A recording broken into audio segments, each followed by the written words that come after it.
கர்த்தருடைய பரிசுத்த நாமம் என்றென்றைக்கு மகிமைப்படுவதாக. உங்கள் யாவரையும் ஆண்டவராகிய இயேசு கிறிஸ்துவின் நாமத்திலே அன்போடு இந்த நாளுடைய வேத ஆராய்ச்சிக்கு நான் வரவேற்கிறேன். தொடர்ந்து நம்ம வெளிப்படுத்தின விசேஷ புத்தகத்தை ஆய்வு செய்து படிச்சுட்டு வரோம். கொஞ்சம் ரீகேப் பண்ணி பார்த்தோம்னா, 6வது அதிகாரத்திலிருந்து முக்கியமா நம்ம ஒரு ஆட்டுக்குட்டியானவர் முத்திரைகளை உடைக்கிறத பத்தி படிச்சுட்டு வந்தோம். ஸோ 6 முத்திரைகளை உடைக்கும் பொழுது என்னெல்லாம் நடக்கிறதுன்னு பார்க்கும் பொழுது, நாம் கற்றுக்கொள்ள வேண்டிய அநேக பாடங்களை தேவன் நமக்கு கற்றுக் கொடுத்தார். 7வது முத்திரை உடைக்கப்படுவதற்கு முன்பதாக யோவான் அவர்கள் 2 காரியங்களை பார்க்கிறார். அதை போன வாரத்துல நம்ம பார்க்கிறது, அவர் பூமியிலே ஒரு காரியத்தை கவனித்து எழுதுகிறார். 1,44,000 பேர் முத்திரையிடப்படுகிறார்கள். இவர்கள் யார்?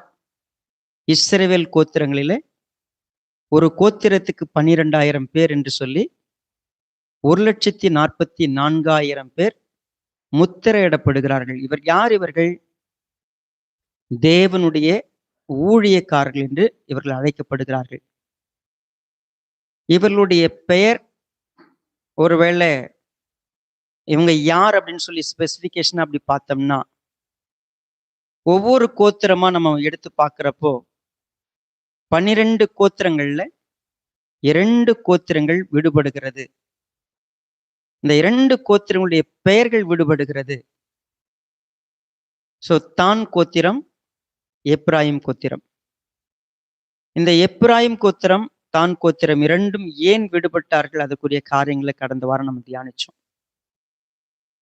ஒரு சிலர் என்கிட்ட கேட்டாங்க, எப்ராயிமை பத்தி படிப்போமா அப்படின்னு. Similar, same. தான் கோத்திரம் எப்படிப்பட்ட பாவத்துக்குள்ளா இருந்ததோ அப்படித்தான் எப்ராயிம் கோத்திரமும் அப்படிப்பட்ட பாவத்துக்குள்ளாக இருந்து தேவனுடைய அந்த பிரசன்னத்தை, ஒருவேளை அந்த பாக்கியத்தை பெற்றுக்கொள்ள தவறுறாங்கன்னு சொல்லி நம்ம பார்த்தோம். சரி, நம்ம இந்த காட்சியை பார்த்து முடிக்கும் பொழுது அதுக்கு அடுத்ததாக ஒரு காட்சியை யோவான் பார்க்கிறார். அதை குறித்து தான் நம்ம என்ன செய்ய போறோம், இன்றைக்கு தியானிக்க போகிறோம். கண்களை மூடி கர்த்தருடைய சமூகத்தில் நம்ம ஒப்பு கொடுக்கலாம். பரிசுத்த பிதாவே, நேசிக்கிறப்பா, இந்த அருமையான ஆசீர்வதிக்கப்பட்ட வேளைக்காய் ஸ்தோத்திரம். கர்த்தர் இரக்கமும் கிருபையும் உள்ளவராய் எங்களுக்கு ஆழ்ந்த சத்தியங்களை போதித்து கொடுக்கிறீர்.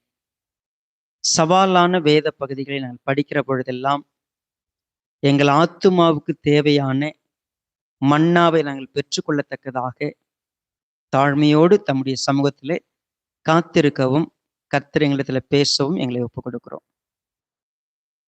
வெளிப்படுத்தின விசேஷ புத்தகம் மறைபொருளாக இருக்கிறது. எங்களுக்கு நீர் எதை கற்றுக் கொடுக்க விரும்புகிறீரோ அதை நாங்கள் கற்றுக்கொள்ள கர்த்தர் எங்களுக்கு உதவி செய்யுங்க. இந்த வேத ஆராய்ச்சியை ஆசீர்வதித்து கொடுங்க. உம்முடைய மகிமை எங்களை நடத்திட்டோம். இந்த பாடங்களை கவனிக்கிற ஒவ்வொரு பிள்ளைகளையும் கர்த்தர் ஆசீர்வதிக்க தாழ்த்தி, மீட்பெரும் அருமை இரட்சகருமாயிருக்கிற எங்கள் கர்த்தராகிய இயேசு கிறிஸ்துவின் நாமத்தில் தாழ்மையோடு வேண்டிக் கொள்ளுகிறோம் நல்ல பிதாவே, ஆமென். வெளிப்படுத்தின விசேஷம் 7வது அதிகாரத்துல 9வது வசனத்தை இன்னைக்கு கவனிக்க போறோம். 9லிருந்து 17 வசனங்கள். கடந்த வாரம் பார்த்தோம்னா 1 முதல் 8 வரைக்கும் படிச்சோம்.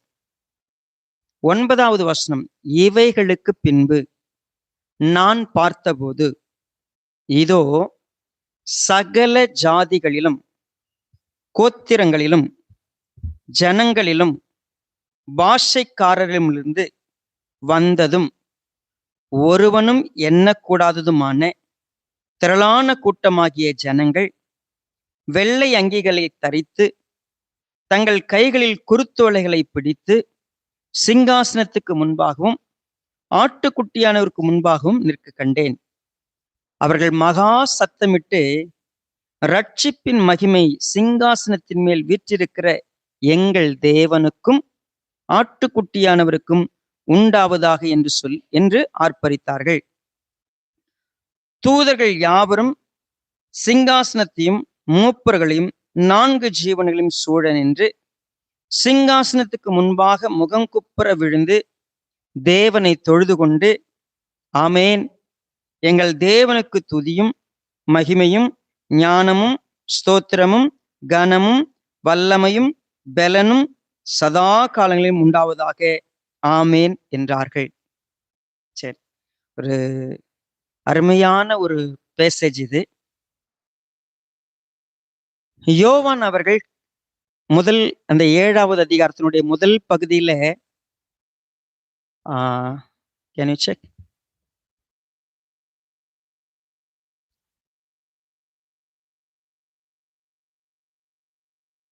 ஓகே, அவங்களுக்கு நல்லா கேக்குதுன்னா பிரச்சனை இல்லை, தட்ஸ் ஃபைன்.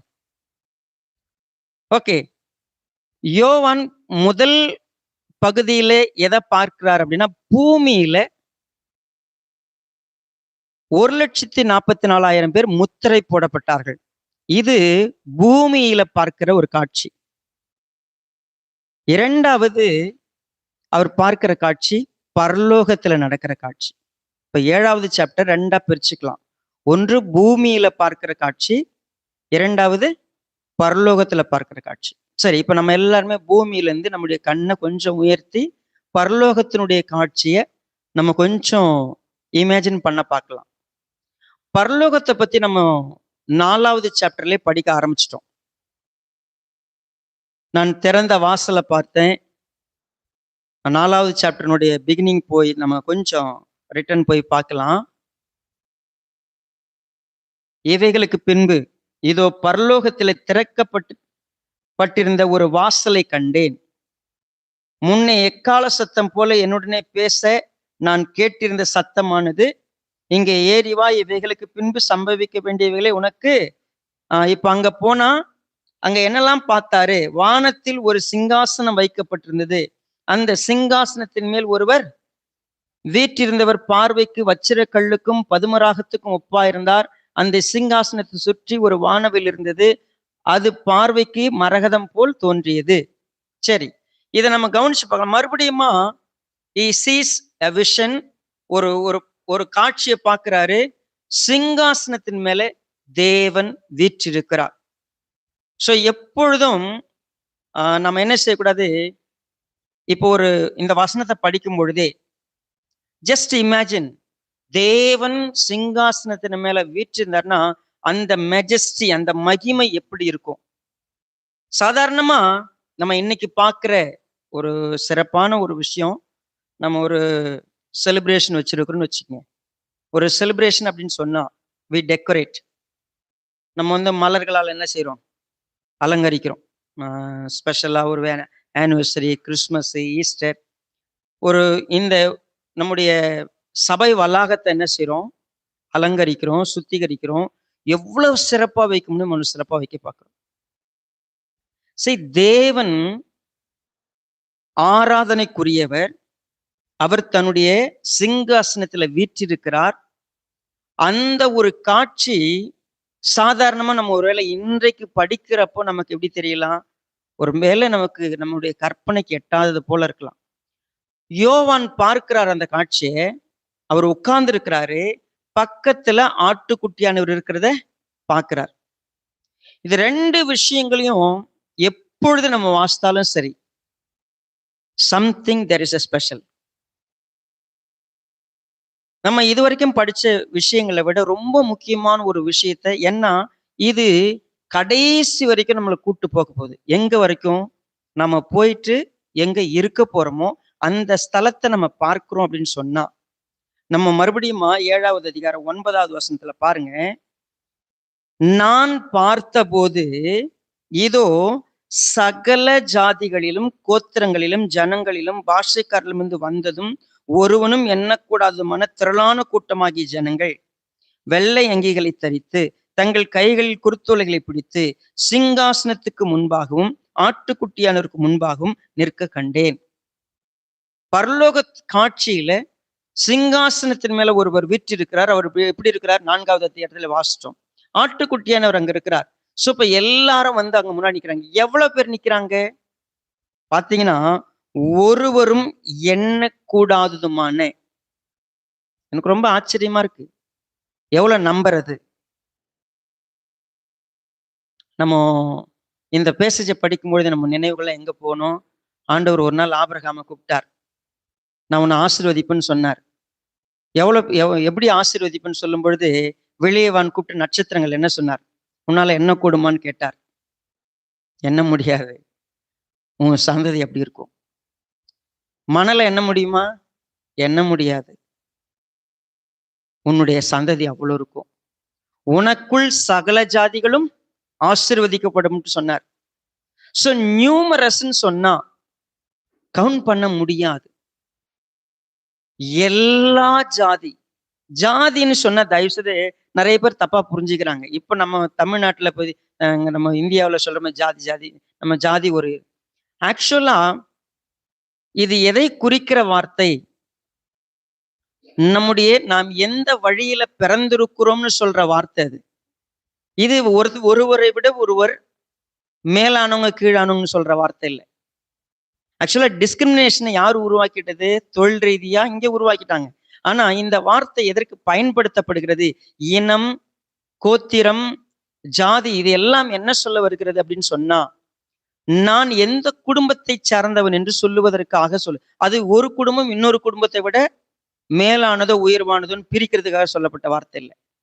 சோ அதனால தயவு செய்து வேதத்தை படிக்கும் பொழுது ரொம்ப கவனமா, எல்லா மொழியில பிரிந்திருக்கிறோம், நிறத்துல பிரிஞ்சிருக்கிறோம். நம்ம கிட்ட எத்தனை வேறுபாடுகள் இருக்குது?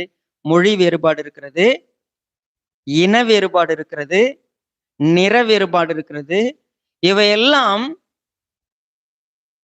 குரூப்பை வித்தியாசப்படுத்துறதுக்கு தானே குரூப்பை அடையாளப்படுத்த தானே ஒழிய ஒருவரை ஒருவர் மேலானவங்க கீழானவங்கன்னு சொல்றதுக்கு இல்லை.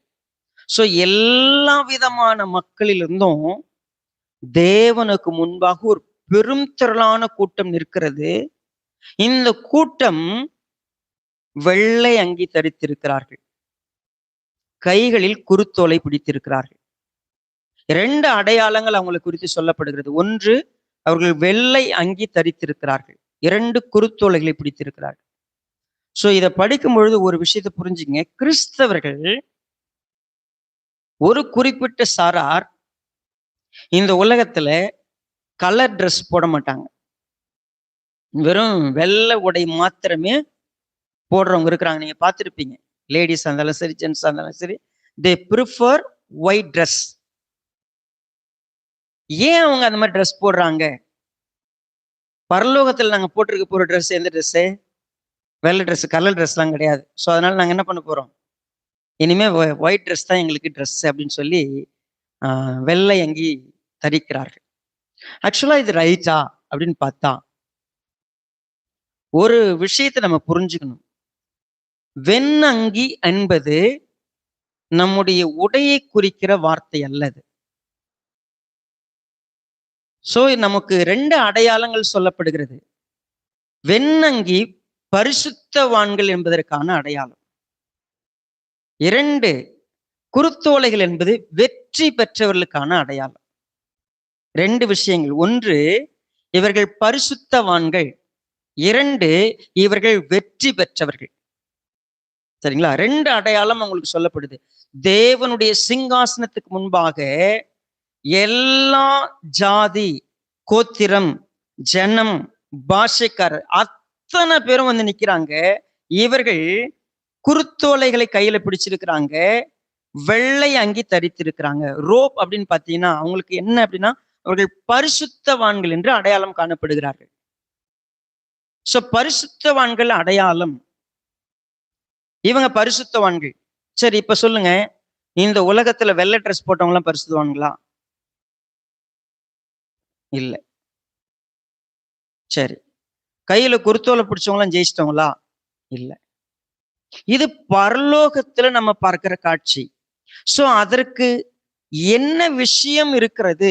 யார் இந்த பரிசுத்தவான்கள்? யார் இந்த வெற்றி பெற்றவர்கள்? அவங்களே வெற்றி பெற்றாங்களா? அவங்களே பரிசுத்தமாயிட்டாங்களா? இல்ல. சரி, நான் பரிசுத்தம் ஆயிட முடியுமா? நான் வெற்றி பெற்ற முடியுமா அப்படின்னா இல்லை. சோ அதுக்கான முக்கியமான விஷயத்தை தான் வேதாகம் நமக்கு விளக்கப்படுத்துகிறது. சோ இவங்க போறாங்க, பரலோகத்துல ஒரு காட்சியை யோவான் பாக்குறாரு. அங்க நியூமரஸ் பீப்புள், எண்ணிக்கைக்கு அடங்காத மக்கள் கைகளில் குருத்தோலை பிடிச்சிருக்கிறாங்க, வெண்ணங்கி தரித்திருக்கிறாங்க. அவங்க என்ன செய்யறாங்க? தூதர்கள், சிங்காசனத்தை சுற்றி இருக்கிற மூப்பர்கள், அந்த 4 ஜீவன்கள், சிங்காசனத்தை எல்லாரும் சேர்ந்து விழுந்து தேவனை தொழுது கொள்ளுகிறார்கள். தூதர்கள் யாவரும் சிங்காசனத்தையும் மூப்பர்களையும் 4 ஜீவன்களும் சூழ நின்று சிங்காசனத்துக்கு முன்பாக முகம் குப்புற விழுந்து தேவனை தொழுது கொள்றாங்க. எதுக்காக தொழுது கொள்றாங்க அப்படின்னு கேட்டீங்கன்னா, இங்க நிக்கிற அத்தனை பேரும் சத்தமிட்டு ஒரு ஸ்டேட்மெண்ட் சொல்றாங்க. என்ன சொல்றாங்க? ரட்சிப்பின் மகிமை சிங்காசனத்தின் மேல் வீற்றிருக்கிற எங்கள் தேவனுக்கும் ஆட்டுக்குட்டியானவருக்கும். இப்ப கவனிங்க, ரட்சிக்கப்பட்டவர்கள் தான் இந்த பரிசுத்தவான்கள், ரட்சிக்கப்பட்டவர்கள் தான் இந்த வெற்றி பெற்றவங்க.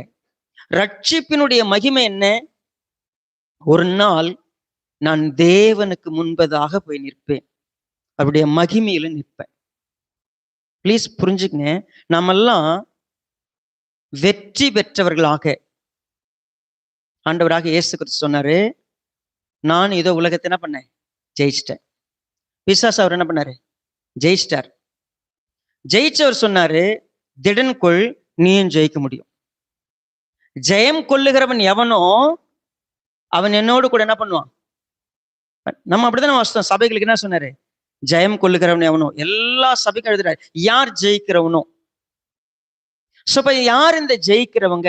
யார் இந்த பரிசுத்தவான்கள் அப்படின்னு பார்த்தா, முதல் ஸ்டெப், இவங்க ஆண்டவராகி இயேசு கிறிஸ்துவினால மீட்கப்பட்டவர்கள், பாவத்தின் தண்டனையிலிருந்து மீட்கப்பட்டவங்க, பாவத்தின் வீரியத்திலிருந்து மீட்கப்பட்டவங்க, பாவத்தினுடைய பிரசன்னத்திலிருந்து இப்பொழுது மீட்கப்பட்டவங்க. தேவனுக்கு முன்னால போய் நிக்கிறாங்க இல்லையா? பாவத்தின் தண்டனையிலிருந்து விடுபட்டவங்க, பாவத்தின் வீரியத்திலிருந்து ஜெயிச்சவங்க, பாவத்தினுடைய பிரசனத்திலிருந்து விடுபட்டு தேவனுக்கு முன்னாடி நிக்கிறவங்க. இது எப்படி நடந்துச்சு? சிம்பிளா பாத்தீங்கன்னா 2 பேரால் நடந்துச்சு. இதுல இந்த 2 பேர் யாராரு?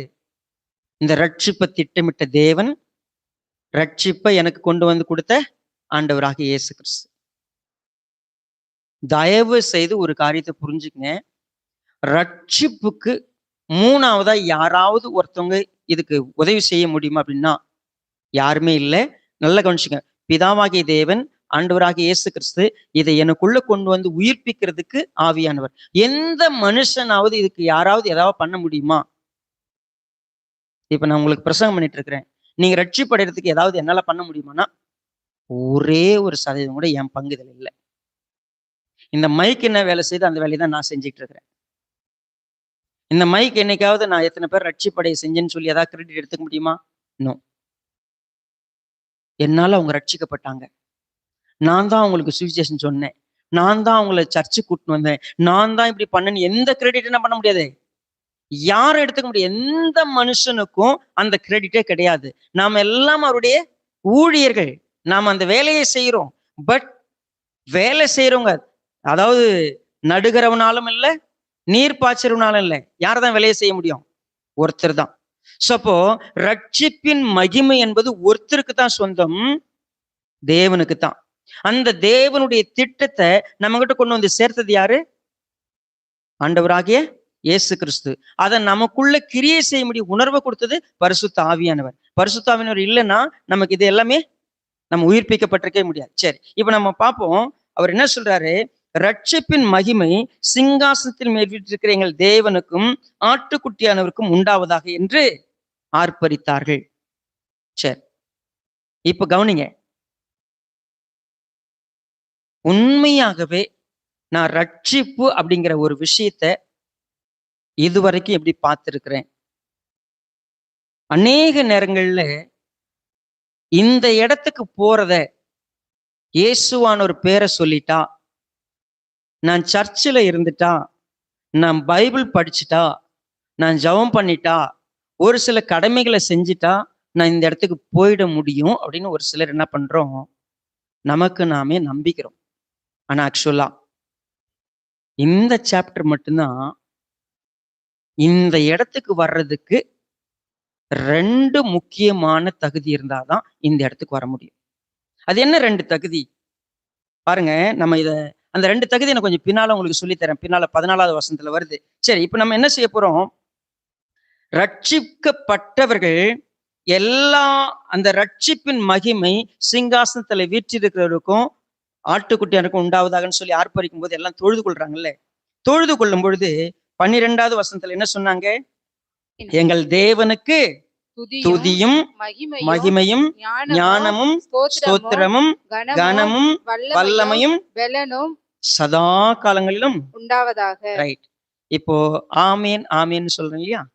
முன்னாடி ஆமேன் இருக்கு, பின்னாடியும் ஆமேன் இருக்கு. ஆமேன்னா என்ன அர்த்தம்? அப்படியே நிச்சயமாக, ஒருவேளை சொல்ல போனா மெய்யாகவே மெய்யாகவே, இதெல்லாம் கனெக்டட் வேர்ட்ஸ். உண்மையை உறுதிட்டு சொல்லலாம். ஆமா, உண்மைதான். தேவனுக்கு நாம் செலுத்தக்கூடியது என்னென்ன 7 காரியங்களை லிஸ்ட் பண்ணியாச்சாங்க. என்னென்னது? மறுபடியும் சொல்லலாம். துதி, மகிமை, ஞானம், ஸ்தோத்திரம், கனம், வல்லமை, பலன்.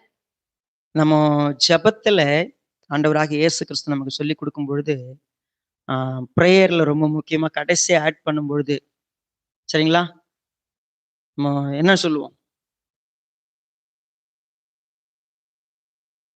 மத்தேயு புஸ்தகத்துல வாசிக்கிறோம்ல, 6வது அதிகாரம். கொஞ்சம் நம்ம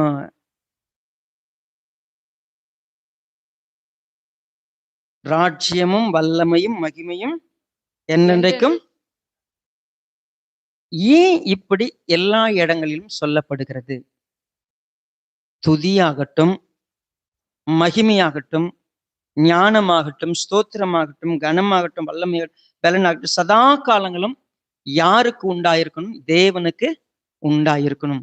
சீரியஸாவே நம்ம கொஞ்சம் கவனிச்சு பார்த்தா, தேர் ஆர் சர்ச்சஸ் எங்க ஃபெயில் ஆயிருச்சு அப்படின்னு கேட்டீங்கன்னா, சால்வேஷன் கிரியைகளினால பெற்றுக்கொள்ள முடியும் ஒரு கூட்டமே இருக்குது. நம்முடைய நற்செயல்களால நம்ம ரட்சிக்கப்பட முடியும் நம்புற ஒரு கூட்டம் இருக்குது. சாதாரண கூட்டம் இல்லை, பெரும் கூட்டம். இப்போ 4 பேர் கிறிஸ்தவனா ஒரு கிறிஸ்தவங்க அப்படி நம்புறாங்க. சரிங்களா? என்ன நினைக்கிறாங்க அவங்க? என்னுடைய நற்செயல்களால, என்னுடைய கிரியைகளினால, நான் சரியா நடந்துக்கிறதுனால நான் எங்க இருக்க முடியும்? பரலோகத்துல இருக்க முடியும் நம்புறாங்க. அதனால அவங்க ஒர்க் பை, அதாவது நான் ஒர்க் பண்ணா அப்படி இருக்கலாம். என்னெல்லாம் ஒர்க் பண்றாங்க அவங்க?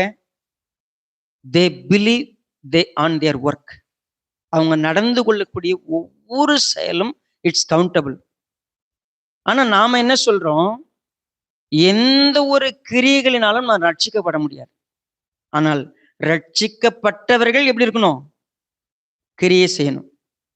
அப்ப அந்த கிரியை எனக்கு ஏதாவது கிரெடிட்டை கொடுக்குமான்னு கேட்டா இல்ல இல்ல. நம்முடைய நம்பிக்கை என்ன? நான் ரட்சிக்கப்பட்ட பிற்பாடு நல்ல கிரியைகளை செய்யணும். எந்த நல்ல கிரியையும் என்னை ரட்சிப்புக்குள்ள என்ன பண்ணாது? நடத்தாது. இதுதான் வித்தியாசம். சரி, இப்போ அப்படி பார்த்தா அவங்க என்ன நம்புறாங்க? நிறைய தான தர்மம் செஞ்சா நாங்க பரலோகம் போயிடும்னு ஒரு சிலர் நம்புறாங்கல்ல. நம்ம தானே? எல்லா கெட்ட செயல்களும் செஞ்சாலும் கொண்டு போய் காணிக்க போட்டா பரலோகத்துக்கு போலான்னு நம்புற ஒரு கூட்டம் இருக்குல்ல. அதே கூட்டம் தான் கிறிஸ்தவத்திலையும் தெரியுது. என்ன அப்படின்னா, நாங்க எப்படி வேணா இருக்கலாம், ஆனா ஒரு சில காரியங்களை நாங்க கடைபிடிச்சா என்ன செஞ்சிருவோம்? பரலோகத்துக்கு போயிடுவோம். அவங்களுடைய பிலீஃப் அது. இப்ப அப்படி பார்த்தா தே டேக் அந்த ஒர்க்கை அவங்களுடைய கிரெடிட்டா எடுத்துக்கிறாங்க. ஸோ துதி, கனம், மகிமை, வல்லமை, பலன், ஞானம், ஸ்தோத்திரம், இதெல்லாம் ஒரு சின்னத்துல இட் கம்ஸ் டு செல்ஃப். அது யாருக்குமே கிடையாது. 2வது, மீண்டும் மீண்டுமா நம்ம ஒரு விஷயத்துக்கு தெளிவுக்கு வந்துருவோம். என்ன அப்படின்னு கேட்டீங்கன்னா, ஊழியக்காரங்க இருக்கிறாங்க இல்லையா? இப்போ உங்களுக்கு பாஸ்டர் இருக்கிறார். பாஸ்டரால உங்களை ரட்சிப்புக்குள்ள நடத்த முடியுமா அப்படின்னா இல்லை. பாஸ்டர் உங்களை ரட்சிக்க முடியுமா? இல்லை. பாஸ்டர் தேவனுக்கும் மனுஷனுக்கும் நடுவா இருக்கிற மீடியேட்டரா அப்படின்னு கேட்டா இல்லை. யார் பாஸ்டர்? பாஸ்டருங்கிறவங்க தேவனால நியமிக்கப்பட்டிருக்கிற ஊழியக்காரங்க, வேலைக்காரங்க. அவங்களுடைய வேலை என்ன? நிச்சயமாவே ஆத்துமாக்களுக்காக விழித்திருந்து ஜெபிக்கிறது மட்டுமில்ல, போதிக்கிறது மட்டுமில்ல.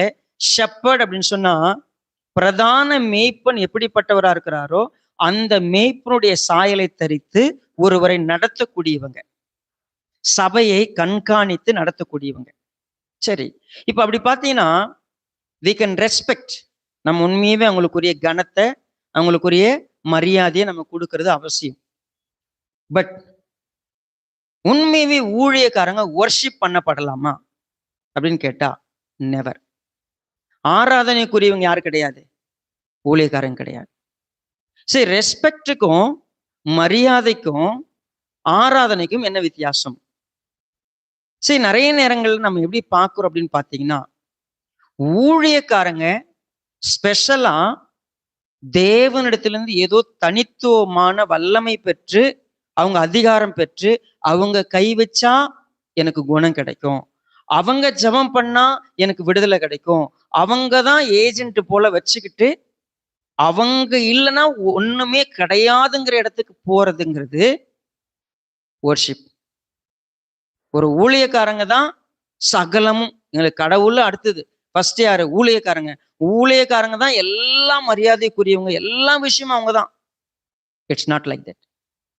ஊழியக்காரங்களை ஒருவேளை ஆராதனைக்குரியவங்களா வச்சா அநேக இந்த சத்தியத்தை கேட்கிற ஒருவேளை ஐபிசி குடும்பமா இருக்கட்டும், இல்லை வெளியில இருக்கிறவங்களாகட்டும், நீங்க போய் பார்த்தீங்கன்னா அநேக திருச்சபைகள்ல ஊழியக்காரங்களை ஆராதனைக்குரியவங்களா வச்சாச்சு. நாம எங்க நிக்கிறோம் அப்படின்னு கேட்டா, ரட்சிப்பு நிமித்தமாய் அனுப்பப்பட போகிற பணிவிடை ஆவிகள்னு சொல்ற தேவ தூதர்களானாலும் சரி, மனுஷங்களானாலும் சரி, தேவன் என்ன எதிர்பார்க்கிறார்? அவங்க சொல்ற வார்த்தைக்கு நான் கீழ்ப்படுகிறதுங்கிறது அவசியம். சத்தியத்துக்கு கீழ்ப்படினுங்கிறது அவசியம். என்னை கிறிஸ்துவுக்கு ஒப்பாக என்னை நடத்துவதற்கு எனக்கு மேய்ப்பனா இருக்கிறாங்களா, அந்த சத்தத்துக்கு நான் கீழ்ப்படிஞ்சு என்னை மாற்றிக்கொள்வது அவங்களுக்கு கொடுக்கிற கனம், மரியாதை. சிம்பிளா அவங்கள பிரைஸ் பண்ணிக்கிட்டு, அவங்கள உயர்த்தி பேசிக்கிட்டு, இந்த உலகத்தினுடைய லாபத்துக்காக ஏதோ ஒரு விஷயத்துக்காக உங்களை நம்ம கனம், மேன்மை, மரியாதைன்னு சொல்லி நம்ம பண்றோம் அப்படின்னா, நம்ம தேவனுக்கு கொடுக்க வேண்டிய கனத்தையும் மரியாதை என்ன செய்யறோம்? யாரோ ஒரு மனிதனுக்கு கொடுக்க பார்க்கிறோம். எதற்கு? இந்த உலகத்தினுடைய காரியத்துக்காக. சிம்பிளா உலக விஷயங்களுக்காக ஒருத்தவங்களை இப்போ எனக்கு சொல்லப்படுற வார்த்தைய நான் அப்படியே கவனிக்கிறேன், அப்படியே கீழ்ப்படுகிறேன், நான் அந்த சத்தியத்துக்கு கட்டுப்படுறேன். நான் எங்களுடைய பாஸ்டர் சொல்லி கொடுத்துருக்குறாங்க, இது சத்தியம், அந்த சத்தியம் எனக்கு நான் சத்தியத்துக்கு கட்டுப்படுறேன். எங்க பாஸ்டர் சொல்லி கொடுத்துருன்னு பாஸ்டர் தேவன் பயன்படுத்துறார், ஊழியக்காரங்களை தேவன் பயன்படுத்துறார் சொல்லி கொடுக்கறதுக்கு. சத்தியத்தை சத்தியத்தின்படி போதிக்கணும். நான் அதை கட்டுப்பட்டு இருக்கிறேன், கீழ்ப்படிஞ்சிருக்கிறேன். That is respect. அது உண்மையவே நான் ஊழியக்காரங்களுக்கு கீழ்ப்படிதல். பட் நான் ஏதாவது ஒரு ஆதாயத்துக்காக பாஸ்ட் தான் உலகமே அப்படின்னு சொல்லி நான் வச்சிருக்கிறேன் அப்படின்னு சொன்னா, துதி, ஸ்தோத்திரம், கனம், மகிமை, வல்லமை, பலன் எல்லாவற்றையும் நான் யாருக்கு கொடுக்கறத மாத்திடுவேன்? தேவனுக்கு கொடுக்கறத வேறொருத்துக்கு கொண்டு போயிடுவேன். சரி, ரெண்டு எட்ஜுக்கும் போகக்கூடாது. நீங்க வெறும் மனுஷன், அதனால நான் தேவனுக்கு தான் மரியாதை, தேவனுக்கு தான் கனம் அப்படின்னா, வேதம் சொல்லுது உங்களுக்கு தேவன் நியமித்திருக்கிற மேய்ப்பர்களுக்கு, ஊழியக்காரங்களுக்கு அடங்கி கீழ்ப்படிஞ்சு நடக்கணும். அவங்கள மிகுந்த கனத்துக்குரியவங்களா பார்க்கணும். இரட்டத்தனியான கனத்துக்கு அவங்க என்ன பண்றாங்க?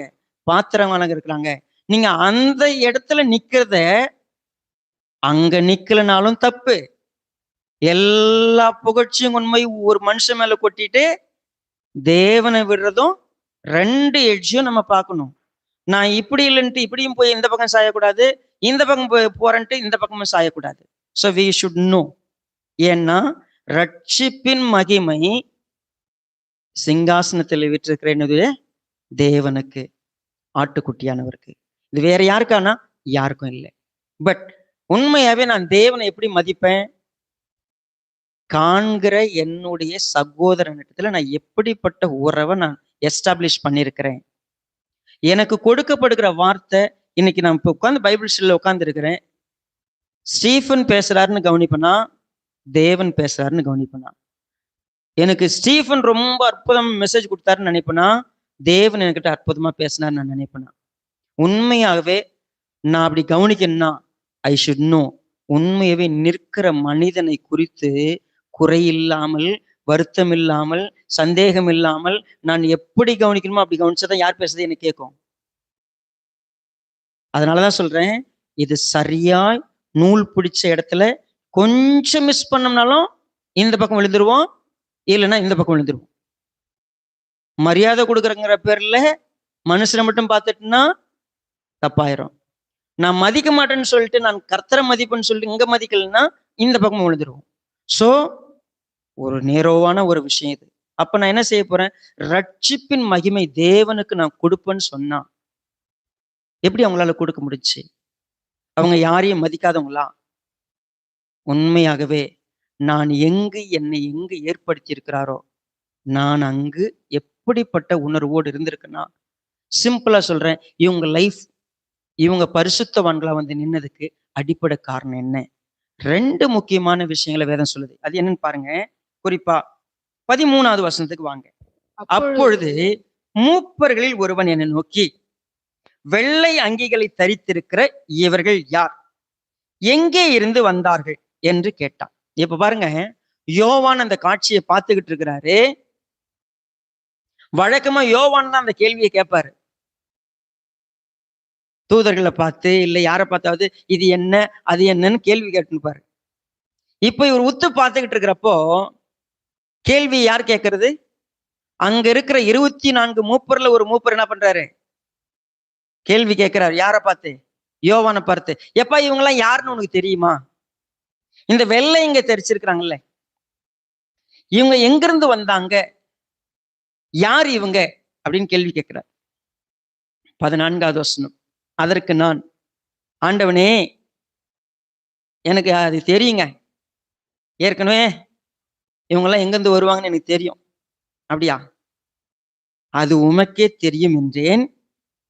அப்பொழுது அவன், சிம்பிளா சொல்லட்டுங்களா, நமக்கு ஒண்ணு தெரியலன்னு சொல்ற அளவுக்கு என்ன வேணும்? ஹம்பிளான ஒரு ஸ்பிரிட் வேணும். நமக்கு தெரியாத விஷயங்கள்லாம் தெரிஞ்ச மாதிரி வச்சுக்கவே கூடாது. யோவான் ஒரு பெஸ்ட் எக்ஸாம்பிள். எதுக்கு தெரியுங்களா? எனக்கு தெரியாதவே தெரியல, அவ்வளவுதான். உண்மையவே தெரியலன்னு சொன்னா கேட்கலாம், தயவு செய்து சொல்லி கொடுங்க எனக்கு. ஏன்னா நான் தெரிந்து கொள்ள விரும்புகிறேன். நான் பார்க்கிறேன், வெள்ளையங்க தெரிச்சிருக்கிறாங்க, சகல ஜாதியிலிருந்து வந்திருக்கிறாங்க, கோத்திரத்துல இருந்து வந்திருக்கிறாங்க, இனத்துல இருந்து வந்திருக்கிறாங்க, மொழியிலிருந்து வந்திருக்கிறாங்க. எல்லாரும் சத்தமிட்டு சொல்றாங்க. அங்க 24 மூப்பர்கள் இருக்கிறாங்க, 4 ஜீவன்கள் இருக்கிறாங்க, ஆட்டுக்குட்டியானவர் இருக்கிறாரு, சிங்காசனம் இருக்கிறது, எல்லாம் இருக்கிறது பார்த்துக்கிட்டு இருக்கிறேன். அவங்க என்னெல்லாம் சொன்னான்னு பார்த்துக்கிட்டு இருக்கிறேன். அவங்க எப்படி விழுந்து வணக்கம் செஞ்சாங்க, எப்படி ஆராதிச்சாங்க, எல்லாம் கிளியர், எல்லாம் தெளிவா இருக்குது. பட் இவங்க யார்? இவங்க எங்கிருந்து வந்தவங்க? இவங்க இந்த இடத்துக்கு வர்றதுக்கு என்ன நடந்துச்சு? இந்த 14வது வசனம் நமக்கு ஒரு தெளிவான ஒரு விளக்கத்தை கொடுக்குது. என்ன கொடுக்குது பாருங்க, இவர்கள் மிகுந்த உபத்திரவத்திலிருந்து வந்தவர்கள். எங்க இருந்து வந்தவங்க? பெங்களூர்ல இருந்து வந்தவங்களா? கேள்வி என்னது? இவர்கள் எங்கிருந்து வந்தவர்கள்? இவர்கள் யார்? 2க்கும் யாரு எங்கிருந்து வந்தாங்க? இந்த கேள்விக்கு நம்ம விட கண்டுபிடிக்கிறோம். ஒன்று, இவர்கள் உபத்திரவத்திலிருந்து வந்தவங்க, அதுவும் மிகுந்த உபத்திரவத்திலிருந்து வந்தவங்க. இவர்கள் யார் தெரியுங்களா? தங்கள் அங்கிகளை ஆட்டுக்குட்டியானவருடைய ரத்தத்துல தோய்த்தவர்கள், தோய்த்து வெளுத்தவங்க. இந்த வெள்ளை இங்க எப்படி கிடைச்சிச்சு உங்களுக்கு? ஆட்டுக்குட்டியானுடைய ரத்தத்துல தோய்த்து வெளுத்தாங்க. உன்னுடைய பாவம் சிவேர் என்று இருந்தாலும் நான் உறைந்த வெண்பனியை போல என்ன பண்ணுவேன்? மாத்துவேன். என்னது? இவங்க உண்மையாவே கரைப்பட்டவங்க, உண்மையாவே சிவேர் என்று இருந்தவங்க, இவங்க பாவிங்க தான். இவங்க அவங்களுடைய வாழ்க்கையில எந்த நிலையிலும் ஒரு மோசமான இடத்துல இருந்தவங்க தான். அவங்க வாழ்க்கையில பாத்தீங்கன்னா ரொம்ப அப்படியே சொபிஸ்டிகேட்டடா, பயங்கர சந்தோஷமா பூமியில எல்லாம் பெற்றுக்கொண்டவங்க அப்படி இல்லை. இவங்க எங்க இருந்து வந்தவங்க தெரியுங்களா? மிகுந்த உபத்திரவத்திலிருந்து வந்தவங்க. கொஞ்சம் முன்னாடி நம்ம படிக்கிறப்போ ஒரு விஷயம் சொல்லப்பட்டது. அது என்னன்னு கேட்டீங்கன்னா,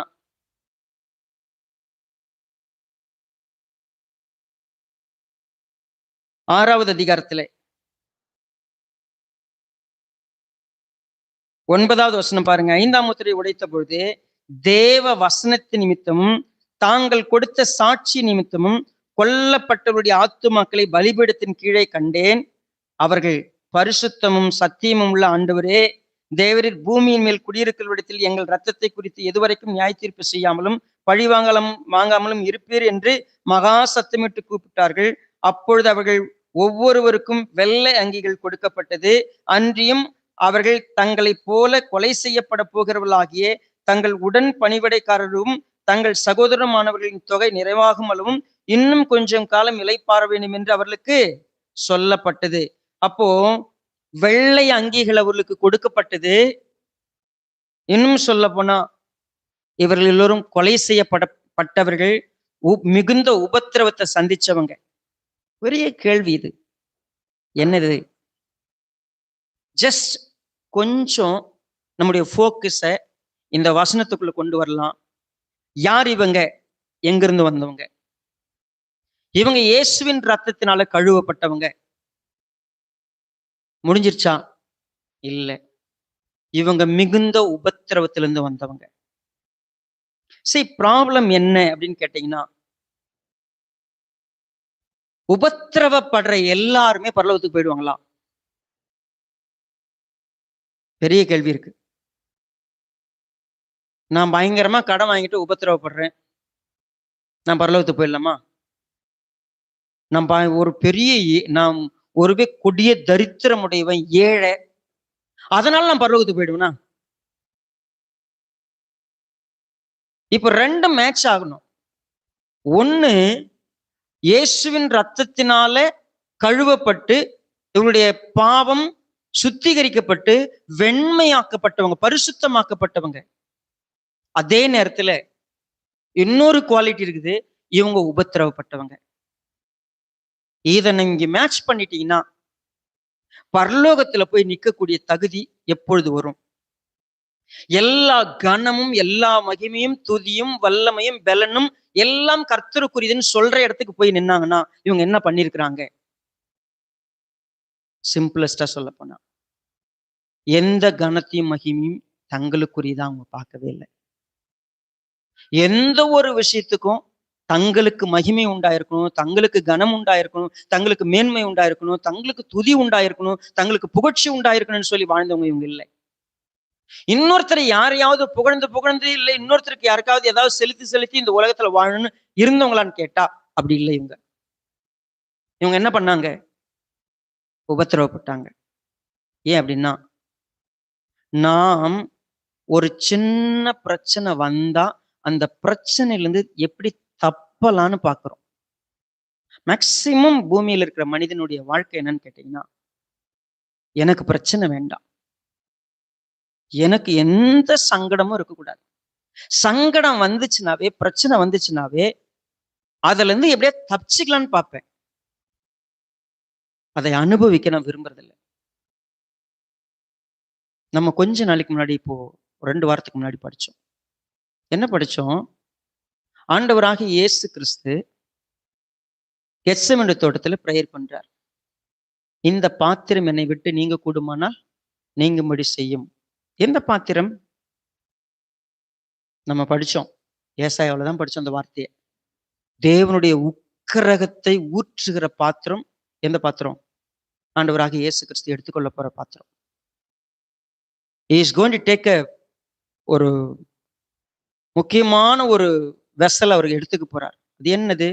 தேவன் தம்முடைய கோபம், ஒட்டுமொத்த கோபத்தை அந்த பாத்திரத்து மேல ஊத்த போறார். அந்த பாத்திரம் ஆக்சுவலா எனக்கு வேணாம் அப்படின்னு சொல்லி ஏன் ஏன் திங்க் பண்ணாரு அவரு?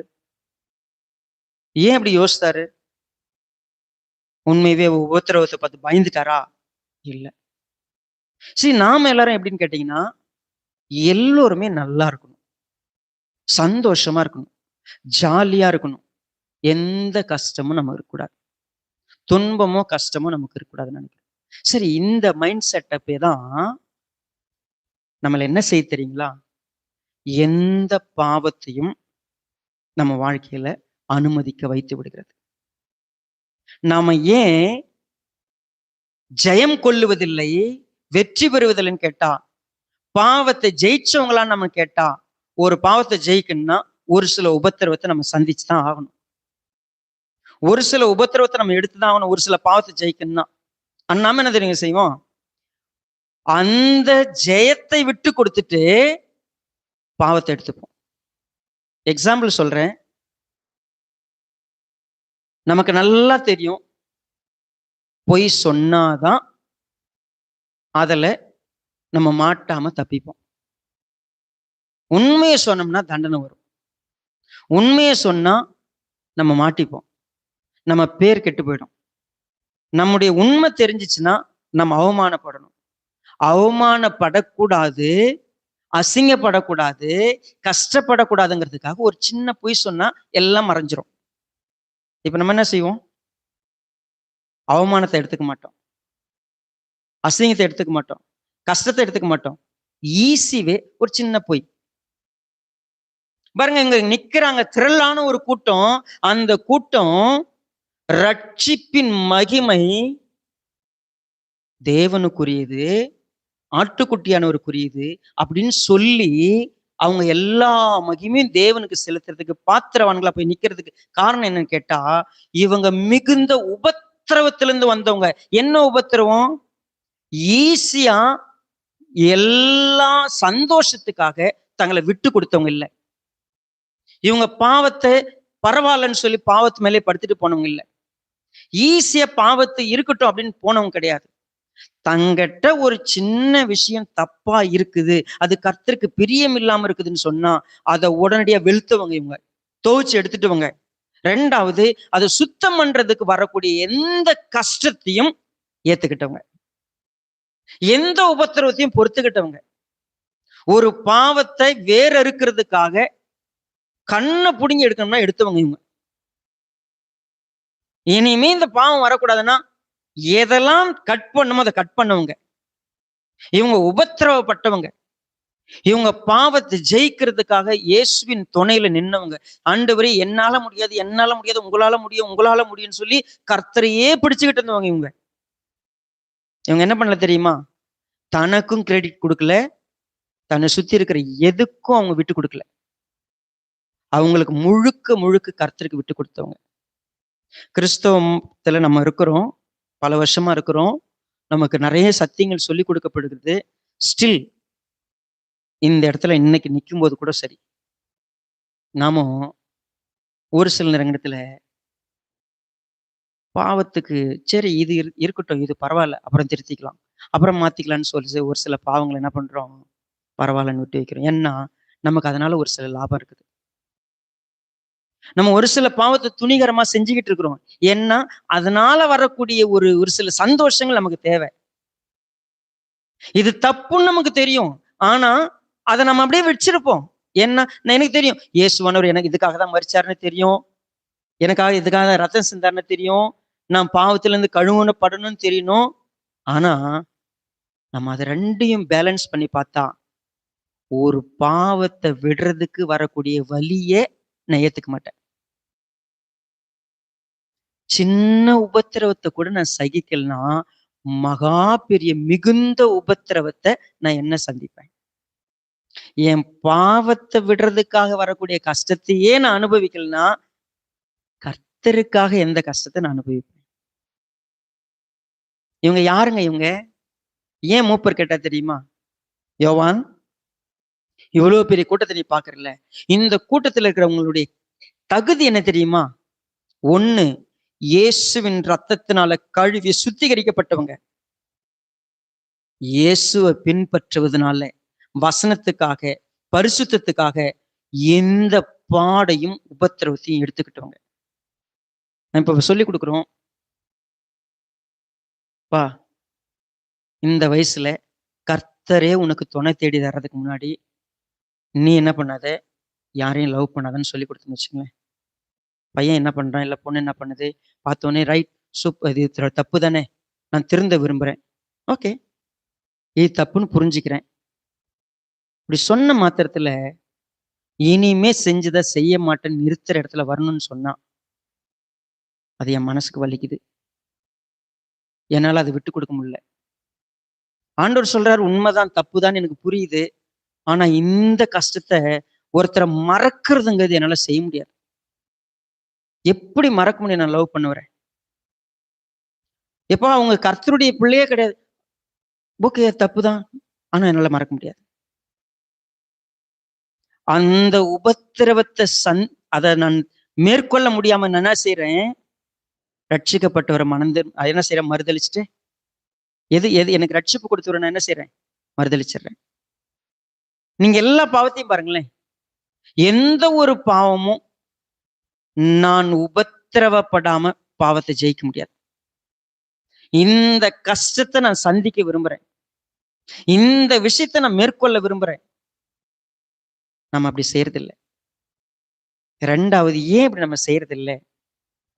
நமக்கு கொடுக்கப்படுகிற விஷயங்களை நம்ம கேர்ஃபுல்லா ஃபாலோ பண்ற இடத்துக்கு நம்ம வர்றதில்லை. நம்ம உண்மையே தேவன் யார் மூலமா எப்படி பேசுறாரு, நம்மளை எப்படி நடத்துறாரு, எதுக்கு நமக்கு சபை கூப்பிட்டுருக்கிறாரு, நம்ம ஏன் சர்ச்சில் இருக்கிறோம், இது எல்லாம் சிஸ்டமேட்டிக்கா நமக்கு புரிஞ்சுன்னு வச்சுங்களேன், நம்ம சர்ச்ன்ற ஒரு விஷயத்துக்கே நம்ம முதல்ல பயந்துருப்போம். நமக்கு மேல இருக்கிற அதிகாரத்துக்கு நம்ம பயந்துருப்போம். நமக்கு சொல்லி தர்றத அப்படியே பசு மரத்துல அடிச்ச ஆணி போல, இன்னைக்கு கர்த்தர் என்கிட்ட பேசினாரு, நான் மாத்திக்கணும். கர்த்தர் எனக்காக தான் பேசினார், நான் திருத்திக்கணும். இதுல வரக்கூடிய என்ன நஷ்டத்தை நான் பொறுத்துக்கணும். இந்த மாதிரி கத்துக்கிறது இன்னைக்கு சபைகள்ல இருக்குதான்னு கேட்டா இல்லை. எல்லா இடங்களிலும் ஏதாவது ஒரு விதத்துல பிசாசானவன், நீங்க ரட்சிப்பை இயேசு உங்களுக்கு கொடுத்திருக்கிறாரு, ஓகே, ஆனா நீங்க அதுக்கு பாத்திரவான்களா இல்லாதபடிக்கு நீ என்ன கஷ்டப்படணும், நீ ஏன் அவங்களுக்கு செவி கொடுக்கணும், அவங்க யோக்கியமா, இவங்க சரியா, நீ இது சரியா, அது சரியான்னு பேசி பேசி பேசி பிசாசம் நம்மள என்ன பண்ணுவான், நீ அப்படி இரு, நீ ரைட்டு, நீ மட்டும் ரைட்டு, மற்றவங்க எல்லாம் தப்பு அப்படின்னு சொல்லி சொல்லி சொல்லி நாம் உபத்திரவப்படாதபடிக்கு, நாம் மேன்மைப்படும்படிக்கு, நாம பெரியாளா நினைக்கிறபடிக்கு நம்மளை நடத்தி கனமும் மகிமையும் நமக்கு தேட சொல்லி கொண்டு போய் வச்சிருவோம். இதுல பிரச்சனை என்ன? நான் உபத்திரவத்திலிருந்து வந்தவன் அங்க போய் நிப்பனான்னு கேட்டா இல்லவே இல்லை. பொய் சொல்லாமலே வாழ்றதுக்கு வரக்கூடிய பாடை நான் எடுத்தப்பனா, விபச்சாரம் பண்ணாம இருக்கிறதுக்கு வரக்கூடிய ஒரு பாடை நான் எடுத்துப்பனா, ஒரு உபத்திரவத்தை நான் பரவாயில்ல, இனிமே என் சரீரத்துல இந்த மாதிரி பாவமே கிடையாதுன்னு சொல்லி நான் நிறுத்தி வாழ்றதுக்கு வரக்கூடிய உபத்திரவத்தை நான் எடுத்துப்பனா, திருடாம இருந்தா இந்த இந்த கஷ்டம் எனக்கு வரும். நான் உண்மையாவே உழைச்சு நஷ்டப்பட்டு இப்படி இருந்தேன்னா எனக்கு இந்த கஷ்டம் வரும். நான் நேர்மையா நடந்தா எல்லா இடத்துலயும் அவமானப்படுவேன். நான் உண்மையாகவே இருந்தா ஒதுக்கப்படுவேன். நான் பரிசுத்தமா இருந்தேன்னா எல்லா இடத்துலயும் எனக்கு கன மகிமையெல்லாம் கிடைக்காது. ஆனா நாம என்ன செய்யறோம்?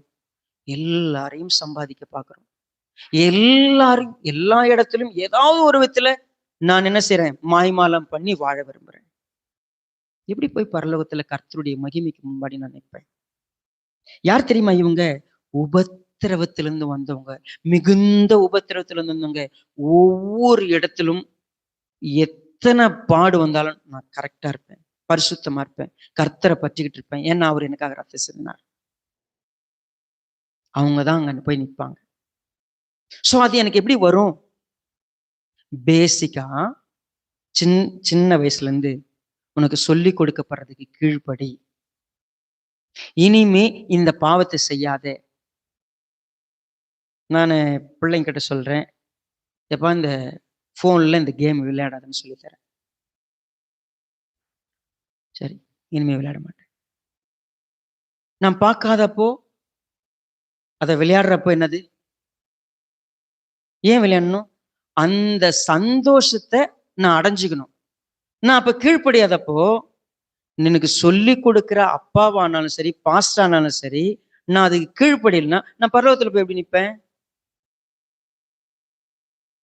நீ என்ன சொல்றது, நான் என்ன கேட்கறது அப்படின்னு போயிட்டு இருந்தோம்னா, நீ இங்க இருக்கிற உன்னுடைய போதகருக்கு உனக்கு உன்னால மதிக்க முடியல, கீழ்ப்படிய முடியலன்னா, நீ அதுல வர உபத்திரவத்தினால சந்திக்க முடியலன்னா பரலோகத்துல போய் எப்படி நிற்போம்? உண்மையாகவே ஒரு காரியத்தை நல்லா புரிஞ்சுக்கலாம். எனக்கு சொல்லப்படுறதுல நான் கீழ்ப்படியணுமா ஒரு கஷ்டம் வருதா, அந்த கஷ்டத்தை சந்தோஷமா எடுத்து பாருங்களேன். இனிமே நீ இதை செய்யன்னு சொல்லி ஒரு விஷயத்த உனக்கு சொல்லும் பொழுது நீ உனக்கு கஷ்டமா இருந்தா கூட நீ கீழ்ப்படிஞ்சு பாருங்களேன். எதுக்கு வேத வசனம்? எதுக்கு ஊழியக்காரங்க? எதுக்கு ஒரு சபை? இனி இந்த பாவத்தை செய்யக்கூடாது, நீ இப்படி இருக்கக்கூடாது, நீ இப்படிதான் இருக்கணும்னு சொல்லி கொடுக்குற இடத்துக்கு நான் கீழ்ப்படிஞ்சு பாருங்களேன். அதனால நீங்க யாருக்கு மகிமையை செலுத்த மாட்டீங்க, தேவனுக்கு மகிமை செலுத்துங்க. ஏன் தெரியும்? அவங்க போய் எப்படி தெரியுமா சொல்லுவாங்க? எல்லா கனமும் மகிமையும் ஒருத்தருக்கு உண்டா இருக்கு. ஏன்னா என்னை கீழ்ப்படிய பண்ணினதே அவர்தான். வசனத்துக்கு நான் கீழ்ப்படிய பண்ணார். என்னை ரட்சிக்க வச்சு, என்ன ஒரு பாவத்தையே ஜெயிக்க வச்சாரு. சீரியஸா நீங்க ஒரு பாவத்தை ஜெயிச்சு பாருங்களேன், உங்களுக்கு இருக்கிற ஒரு சந்தோஷம், சமாதானம் வேற எதுலையுமே இருக்காது. ஒரு நாள் தேவனுக்கு முன்னாடி போய் நிற்கும் போது எல்லா கனமும் உங்களுக்குப்பா, எல்லா மகிமையும் உங்களுக்குப்பா. ஏன்னா என்னால முடியாத எல்லாத்தையும் நான் உங்களுக்கு கீழ்ப்படிஞ்சது மூலமா நீங்க என்ன செஞ்சு தெரியுங்களா? இன்னைக்கு ஜெயம் கொடுத்துருக்கிறீங்க. இப்போ நல்லா புரிஞ்சுங்க. இவ்வளவு தூரம் நம்ம படிச்சிட்டோம்ல, இதுக்கப்புறம் படிக்க போற வார்த்தைகளை கொஞ்சம் கவனிச்சீங்கன்னா, நீங்க என்னெல்லாம் உபத்திரவம் அனுபவிச்சீங்களோ, பரிசுத்தத்துக்காக, நீதிக்காக, தேவனுக்காக, எதெல்லாம் நீங்க அனுபவிச்சீங்களோ, அனுபவிக்கிற ஒருத்தரா இருந்தா இந்த பரிசுத்தவான்களுக்கு கிடைக்கிற பரிசு என்ன தெரியுங்களா? பாருங்க, ஆனபடியினால் இவர்கள் தேவனுடைய சிங்காசனத்துக்கு முன்பாக இருந்து இரவும் பகலும் அவருடைய ஆலயத்தில் அவரை சேவிக்கிறார்கள். சிங்காசனத்தின் மேல் வீற்றிருக்கிறவர்கள் இவர்களுக்குள்ளே வாசமாயிருப்பார். இவர்கள் இனி பசி அடைவதும் இல்லை, இனி தாகம் அடைவதும் இல்லை, வெயிலாவது உஷ்ணமாவது இவர்கள் மேல் படுவதும் இல்லை. சிங்காசனத்தின் மத்தியில் இருக்க ஆட்டுக்குட்டியானவரே இவர்களை மேய்த்து இவர்களை தண்ணீர் உள்ள ஊற்றண்டலுக்கு நடத்துவார். தேவன் தாமே இவர்களுடைய கண்ணீர் யாவையும் 10 பிளஸிங் இங்க சொல்லப்படுற வார்த்தையை கேட்டு நல்ல அப்படி லைனப்பா வரலாமா? சுவிசேஷம் சொல்லப்படும் பொழுது, சத்திய வார்த்தை சொல்லப்படும் பொழுது நான் செவி கொடுக்கணும், நான் அதுக்கு கீழ்ப்படியணும். நான் அந்த கீழ்ப்படிதல்ல வரக்கூடிய உபத்திரவத்தை சகிக்கணும். பரிசுத்தமா நிக்கிறதுக்காக என்ன பாடா இருந்தாலும் நான் நிற்பேன். நான் என்னுடைய மகிமையை, என்னுடைய கனத்தை, என்னுடைய துதியை, என்னுடைய ஸ்தோத்திரத்தை, என்னுடைய சொபிஸ்டிகேட்டட், என்னுடைய கம்ஃபர்டபுள நான் எதையும் தேட மாட்டேன். எனக்குரிய எதையும் தேடாம நான் யாரா இருக்கணும்னு தேடுவேன். இதை அப்படி இங்க வச்சுட்டு ஏசாயா 49க்கு வாங்களேன். ஏன்னா அங்கிருந்து அந்த லைனப்ல நம்ம வந்துருவோம். ஏசாயா 49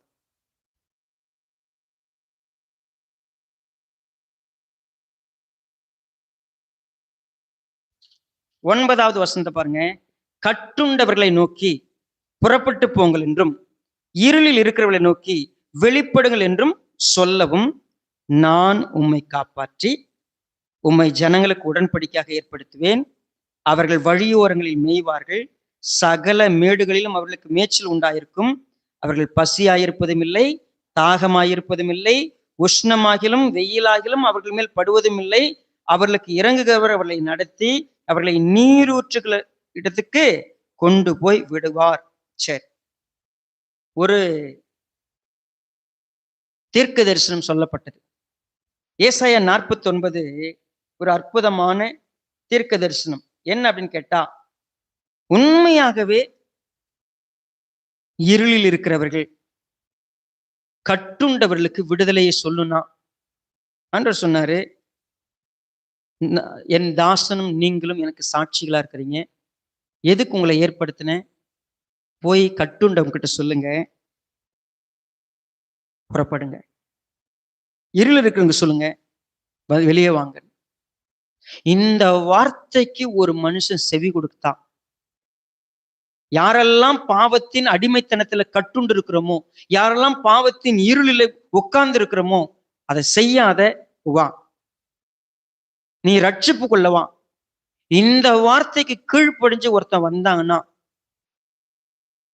உண்மையாகவே நித்தியமான வாழ்க்கையில எப்படிப்பட்ட பிளஸ்ஸிங்னா, முதல் பிளஸ்ஸிங், நீ தேவனோடவே இருப்ப. அதாவது தேவனாகிய கர்த்தர் அவர்களுக்குள்ள என்ன பண்ணுவாரு? வாசம் பண்ணுவார். சரி, நல்லா புரிஞ்சுங்க. நான் ஒரு பிரசனத்துல இருக்கணும்னா, உலகத்துல நான் எங்க இருக்க விரும்புறேன்? கர்த்தரிடத்தில் நான் ஒன்றை கேட்டேன், அதையே நான் நாடுவேன். தேவனுடைய மகிமையை நான் என்ன பண்ணணும்? பார்க்கணும். சங்கீதம் 27:4. சரிங்களா? தேவனுடைய மகிமையை நான் என்ன பண்ணணும்? அவருடைய பிரசன்னத்துல நான் நிக்கணும். இந்த உலகத்துல நம்முடைய மிகப்பெரிய டார்கெட் என்ன தெரியுமா? என்னுடைய சந்தோஷம் எங்க தெரியுமா இருக்குது? நான் ஒன்றையே கேட்டேன், அதையே நாடுவேன். எது எனக்கு வேணும்? அவருடைய மகிமையை நாம் பார்க்கணும். நாம் போய் அவருடைய சிங்காசனத்துக்கு முன்னால போய் நிக்கணுங்க. யார் போய் நிக்க முடியும் தெரியுங்களா? நீ கட்டுண்டு இருக்கிற, நீ இருளில் இருக்கிற, சுவிசேஷம் உனக்கு சொல்லப்படுது, கீழ்ப்படி. இருட்டுல இருந்து வெளியே வா, கட்டுல இருந்து வெளியே வா. அந்த விடுதலைக்கு நான் கீழ்ப்படியணும். நம்ம சர்ச்சுக்கு வந்தோம்ல, நம்ம சர்ச்சில் இருக்கிறோம்ல, நமக்கு ஒரு விஷயம் சபை மூலமா சொல்லப்படுது. இந்த உலகத்தினுடைய எல்லாருக்கும் தேவனுடைய ரகசியம் வெளிப்படுது. நீங்க இப்ப கட்டில் இருக்கிறீங்க, இருள் இருக்கிறீங்க, வெளியே வாங்க. இதை யார் சொல்றா? இயேசுவானவர் சொல்ற. இந்த சர்ச்சுக்கு யார் தலைவரு? அவர் தானே தலைவரு. அவர் தான் என்ன செய்யறாரு? என்னை பார்த்து சொல்றாரு, நீ இப்படி இருக்கிற, நீ இப்படி இருக்கிற. ஆனா ஆக்சுவலா கொஞ்ச நாள் ஆனவனே நம்ம நினைச்சுக்கிறோம், எனக்கு இதுக்கு மேல யாரும் சொல்ல தேவை. அது நானா இருந்தாலும் சரி. நான் என் பாஸ்டர் கிட்ட வந்து அவர் சொல்ற இடத்துல நான் இல்லை. என் பாஸ்டருக்கு நான் கீழ்ப்படிய, எனக்கு சொல்லி கொடுக்கிறவருக்கு நான் கீழ்ப்படியாம, என் பாவத்தை எனக்கு தெரியப்படுத்துறதுக்கு இல்லாம நான் மறைச்சுக்கிட்டு, நான் என்னை நீதிமான் நினைச்சுக்கிட்டு, நான் எந்த காலமும் அப்படியே நடந்தேன்னா, ஒரு காலமும் தேவனுடைய பிரசனத்துல போய் என்னால நிக்கவே முடியாது. அப்ப அப்படி நிக்கணும்னா நான் என்ன பண்ணணும்? என் பாவம் எதுன்னு அடையாளம் காணுவதற்கு தான் நான் சர்ச்சுக்கே வரணும். எங்க அழுக்கு இருக்குது, எங்க கரை இருக்குது, தோய்த்து எடுப்பதற்கு நான் வரணும். தேவன் எனக்கு மிகப்பெரிய ஒரு பிளெஸ்ஸிங்க வச்சிருக்கிறார். நான் சர்ச்சுக்கு வரும்பொழுதெல்லாம் இன்னைக்கு ஏதோ ஒரு குறை என்கிட்ட இருந்து வெளியே போகணும், ஏதோ ஒண்ணு தோய்த்து வெளுக்கப்படணும். அது எனக்கு உபத்திரவமா கூட இருக்கலாம், அது என்னை கஷ்டப்படுத்தலாம், பரவாயில்ல. நான் மறைச்சுக்கிட்டு நான் நீதிமான்னு உட்கார்ந்துகிட்டு இருந்தேன்னா, கனமும் மகிமையும் தேவனுக்கு உண்டாயிருக்கிற மாதிரி நான் போய் அவர் முன்னாடி நிக்க மாட்டேன். ஒவ்வொரு நாளும் என்கிட்ட சொல்றார். எல்லாரும் என்ன தெரியுமா வருத்தப்படுறாங்க? இந்த சர்ச்சில் சத்தியம் சூப்பராகுது, ஆனா யாருமே சரியில்லை, எங்குமே சரியில்லை, உங்க உண்மை இல்லை, ஐக்கியம் இல்லை, ஒருத்தருக்கு ஒருத்தர் இப்படி இருக்கிறோம் அப்படி இருக்கிறோம். என் காதுல அடிக்கடி வர செய்தி தான். செய்தி கரெக்டா இருக்குது, யாருமே சரியில்லை. அங்க போய் யாரு நிப்போம்? அப்ப என்ன பண்ணலாம்? நான் கேட்கிறேன், ஆனா அடுத்தது கீழ்ப்படுகிறேன். நான் என்னை திருத்திக்கிறேன். என்னை மாத்துறதுக்கு தான் நான் சர்ச்சுக்குள்ள வந்திருக்கிறேன். அது எனக்கு ஒரு சில நேரத்துல கஷ்டமா இருக்கலாம். ஒரு சில சர்ச்சுக்கு போனா தடவி கொடுத்துக்கிட்டே இருக்கிறாங்க, சந்தோஷமா வச்சுக்கிட்டே இருக்கிறாங்க, ஜாலியா வச்சுக்கிட்டு இருக்கிறாங்க. ஆடி பாடுங்க, உங்களுக்கு பாவம் இல்லை, உங்களுக்கு பிரச்சனை இல்லை. என்ன பிரச்சனை உங்களுக்கு? சர்ச்சுக்கு போனா நிறைவாயிட்டு திரும்பி போயிடுறாங்க. சர்ச்சுக்கு போனா எனக்கு என்ன பிடிக்குதோ அது நடக்குது. சர்ச்சுக்கு போனா நான் யாரா இருக்கணும் அதுதான் நான் இது எதுவுமே இல்லைங்க. சர்ச்சுக்குள்ள வந்தா என் பாவ கரைகள் ஒவ்வொன்னா என்னை கழுவுறார் ஆண்டவர். இவங்க எங்கிருந்து வந்தவங்க? ஆட்டுக்குட்டியான ரத்தத்துல தோய்த்து வெளுத்தவங்க இவங்க. ரெண்டாவது, இவங்க அந்த பாவத்திலிருந்து விடுதலை ஆவறதுக்காக உபத்திரவப்பட்டவங்க இவங்க. இவங்களுக்கு என்ன கிடைக்கும்? எல்லா நாளும் சிரமப்பட்டாங்க, கஷ்டப்பட்டாங்க. ஒவ்வொரு நாளும் பாவத்திலிருந்து ஜெயம் எடுப்பதற்கு, குருத்தோலைகளை பிடிப்பதற்கு, வெண்ணங்கி தரிப்பதற்கு இவங்க பிரயாசப்பட்டவங்க. அங்க வரும்பொழுது கர்த்தர் என்ன செய்வாரு? முதல் காரியம், அவர் அவர்கள் நடுவில் இருப்பார். தேவனுடைய பிரசன்னம் ஒண்ணு போதுங்க. மீதி லிஸ்ட் 9 இருக்குது. நீங்க வீட்டுல வாசித்து பாருங்க. இந்த 9ம் உன் கண்ணீரை துடைப்பாரு, அவரே மேய்ப்பாரு. இனிமே பசி இருக்காது, தாகம் இருக்காது, வெயில் இருக்காது, உஷ்ணம் இருக்காது, எந்த துன்பமும் துயரமும் இருக்காது. வெளிப்படுத்தின 21:3-4 வாசிக்கிற போது நம்ம பார்க்க முடியும். அங்க பசி இல்ல, கண்ணீர் இல்ல, துக்கம் இல்ல, துயரம் இல்ல, எதுவுமே கிடையாது. தேவன் தாமே அவளுக்கு எல்லா விதத்திலும் அவங்க கூட இருப்பார். அந்த இடத்துக்கு போய் நிக்கணுமா? ஒரே லைனப் தான், ரட்சிப்பு. இந்த ரட்சிப்பு என்னது? நான் 3 நிலையா சொல்றேன். 1, பாவத்தின் தண்டனையிலிருந்து இயேசுவானவர் விடுவிச்சிட்டார். அது இங்க இருக்கிற எல்லாருக்கும், செய்தி கேட்கிற எல்லாருக்கும், சர்ச்சில் இருக்கிற எல்லாருக்குமே இருக்குது. ஓகே. ஆனா பாவத்தின் வீரியத்திலிருந்து நம்ம ஜெயிச்சோமா? நாம தான் ஜெயிக்கணும். எப்படி ஜெயிக்க முடியும்? அவருடைய பலம் தான், நம்முடைய கீழ்ப்படிதல் தான். நம்ம கீழ்ப்படியணும். நம்ம கேட்கணும், ஆண்டவரே இன்றைக்கு என்கிட்ட என்ன பாவம், இந்த பாவம் இன்னும் என்கிட்ட ஒளிஞ்சுக்கிட்டு இருக்குது.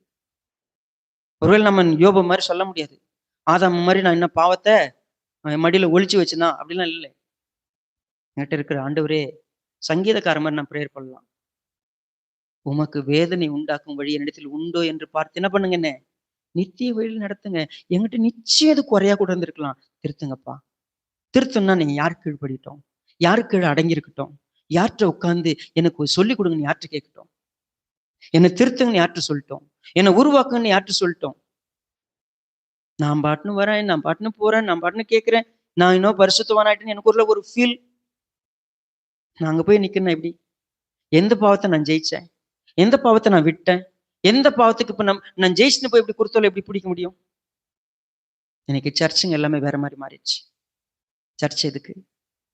ஒவ்வொரு ஆத்துமாவும் நான் பாவத்தை ஜெயிப்பதற்கு எனக்கு சத்தியம் இருக்கிறது, எனக்கு தேவன் பலம் கொடுத்திருக்கிறாரு. அதுக்கு வழிகாட்டி சொல்லி கொடுக்கறதுக்கு, இருட்டுல இருக்கிறப்பா நீ கட்டுண்டு இருக்கிறப்பா வெளியே வாப்பான்னு சொல்றதுக்கு நான் என்ன பண்றேன்? உங்களுக்கு ஸ்தானாதிபதிகளை கொடுத்திருக்கிறேன், மெய்ப்பர்களை கொடுத்திருக்கிறேன். கிறிஸ்துவுக்கு ஒப்பாக மறுரூபப்படுவதற்கு நான் ஆட்களை ஏற்படுத்தி வச்சிருக்கிறேன். நாம எதுக்கு சபையா கூடியிருக்கிறோம்? எபேசு நிருபம் என்ன சொல்லி கொடுத்துச்சு நமக்கு? நம்ம சர்ச்சா கூடி என்ன பண்ணிருக்கிறோம்? எல்லாரும் எங்க தெரியுமா போய் நிக்கணும்? இவ்வளோ நேரம் இப்படி உட்காந்துட்டேன்ல, இத்தனை பேர் நம்ம எங்க அப்படியே போய் மொத்தமா அங்க போய் நின்னா எப்படி இருக்கும்? யார் இவங்க? யார் இந்த பரிசுத்தவான்கள்? இவங்க வசனத்துக்கு கீழ்ப்படிஞ்சவங்க. இவங்க பாவத்தை ஜெயிக்கிறதுக்காக உபத்திரவத்தை கையில எடுத்துக்கிட்டவங்க. பரவாயில்ல, வலி வந்தாலும் வேதனை வந்தாலும் சகிக்கணும் நின்னவங்க. அவமானம் வந்தாலும் அசிங்கம் வந்தாலும் எது வேணா இருந்தாலும் பரவாயில்ல, கர்த்தருக்கே மகிமை உண்டாகணுமா, நான் எதை வேணா ஏத்துக்கிறேன்னு சொன்னவங்க இவங்க. இவங்க இயேசுவின் ரத்தத்தினால கழுவப்பட்டவங்க. அவங்களுக்கு என்ன தெரியுங்களா நடந்துச்சு? List down. அவங்களுக்கு இனிமே கண்ணீரே கிடையாது, அவங்களுக்கு இனிமே துக்கம் கிடையாது, துயரம் கிடையாது, வேதனை கிடையாது, அவங்களுக்கு எதுவுமே இல்லை. தேவன் எல்லாமா அவங்க கூட இருப்பார். நான் இதாங்க பார்த்தேன்னு யோவான் எழுதி வச்சிருக்கிறார். நீங்க 7, 8 இந்த அதிகாரம்லாம் போனீங்கன்னா ரொம்ப டப்பா இருக்கும். படிக்கிறது ரொம்ப ரொம்ப சவாலான சாப்டர்ஸ். ஆனா அதுக்கு போறதுக்கு 21 வரைக்கும் போறதுக்குள்ள யோவான் ஏன் இதை கொண்டு வந்து இடையில வச்சாருன்னு எனக்கு தெரியல. உண்மையுமே எனக்கு தெரியல. நமக்கெல்லாம் 7, 8, 9 அந்த 16 அதிகாரங்கள் வரைக்கும் போனோம்னா, சொல்ல போனா 6ல இருந்து 16 வரைக்கும் டஃப்பான சாப்டர்ஸ். அதுல இடையில 7வது அதிகாரம் ஒரு கிளிம்ஸ் கொடுக்குது. பின்னால இருக்கிற ஹோப்பை பாருங்க, பயங்கரமான ஹோப் அது. அந்த இடத்துக்கு போய் நிக்கணுமா? பிரின்சிபல்ஸ் எல்லாமே சரியா இருக்கட்டும். பாவத்துக்காக ஒருவேளை ரத்தம் சிந்தத்தக்கதாக எதிர்த்து நிற்கிற திராணி உள்ளவராகும்படி கர்த்தர் உங்களுக்கு என்ன பண்ணிருக்கிறார்? எல்லாத்தையும் கொடுத்திருக்கிறார். ரத்த சிந்தி எதிர்த்து நிக்கணும். பாவத்துக்கு விரோதமா போராடுறதுல சும்மா அப்படியே ஜகா வாங்கிட்டு போயிட்டு இருக்க கூடாது. எது வந்தாலும் நான் ஜெயிக்கணும். இனிமே எந்த பாவமும் என்னை ஆளக்கூடாது. அது சின்ன சின்ன அற்பமான விஷயம், மேன்மையோ பெருமையோ, அகந்தையோ, இருமாப்போ, புறம் பேசுதலோ, இல்லை யாரை பத்தி பொறாமையோ, இல்லை எனக்குள்ள இதெல்லாம் இருக்கக்கூடாது. நான் ஒவ்வொன்னையும் ஜெயிக்கணும். அதுக்கு அவர் எனக்கு வசனம் கொடுக்குறார். அதுக்கு பலம் கொடுக்குறார். அவர் ஜெயிக்கிறத நான் பார்க்கணும். அப்பதான் அங்க போயிட்டு இதுக்கெல்லாம் கனத்துக்கும், துதிக்கும், மகிமைக்கும், ஞானத்துக்கும், வல்லமைக்கும் பாத்திரம் நீங்க தான் ஆண்டவரே அப்படின்னு போய் அவரை பாட முடியும். உண்மையாவே அப்படி பாடணுமா? நாம சபையில கூடி என்ன பண்றோம்? கொஞ்சம் சிந்திக்கலாம். கர்த்தர் நமக்கு உதவி செய்து கண்கள் முடிச்சோம். இரக்கமுள்ள நல்ல பிதாவே, வார்த்தைகளை ஆசீர்வதித்து கொடுங்க. சத்தியமான வார்த்தைகளை எங்களுக்கு கொடுத்திருக்கிறீங்க. நாங்க என்ன செய்து கொண்டிருக்கிறோம்? ஆராய்ந்து கற்றுக்கொள்ள, வளர, ஜெயம் எடுக்க உதவி செய்யுங்க. பாவத்துக்கு விரோதமாய் ரத்தம் சிந்தத்தக்கதாக நாங்கள் நிற்க எங்களுக்கு உதவி செய்யுங்க. எந்த உபத்திரவத்தையும் சகிக்கக்கூடிய பலனை எங்களுக்கு தாங்க. எங்களுக்கு சுய மேன்மை, மகிமை, எங்களுடைய பெயர், நான் அப்படின்னு எதிலையும் நிற்காம, கர்த்தாவே நீர் மகிமைக்கு பாத்திரராய் இருக்கிற என்று முழுமையாக உமக்கே கனமும் மகிமையும் கொடுக்கத்தக்கதாக நாங்கள் எப்படி நடந்து கொள்ள வேண்டுமோ நடந்து கொள்ள கிருபை தாங்க. இந்த உலகத்துல யாரையும் நாங்கள் புகழ்ந்தோ, யாரையும் மேன்மை பாராட்டியோ எதையும் நாங்கள் சம்பாதிக்க போவதில்லை. அது எல்லாம் வீணாய் இருக்க போகிறது. அது உலகமானாலும் சரி, அது சபையானாலும் சரி, எல்லா மகிமைக்கு பாத்திர நீராயிருக்கும் பொழுது நாங்கள் எந்த நிலையில் இருந்தாலும் சரி, நாங்கள் ஜெயம் எடுக்க வேண்டும் என்று சொன்னால் அது கிறிஸ்து ஒருவரே மகிமைக்கு பாத்திருக்கிறார் என்று முழுமையாக உணர்ந்து பாவத்தை ஜெயிக்கக்கூடியவர்களாக, பரிசுத்தத்தில் நிலைக்கக்கூடியவர்களாக இருக்க பலன் தாங்க. உம்முடைய மகிமைகள் நடத்தட்டும். இந்த வார்த்தைகள் தொடர்ந்து எங்கள் இருதயத்தில் எதிர்க்கட்டும்.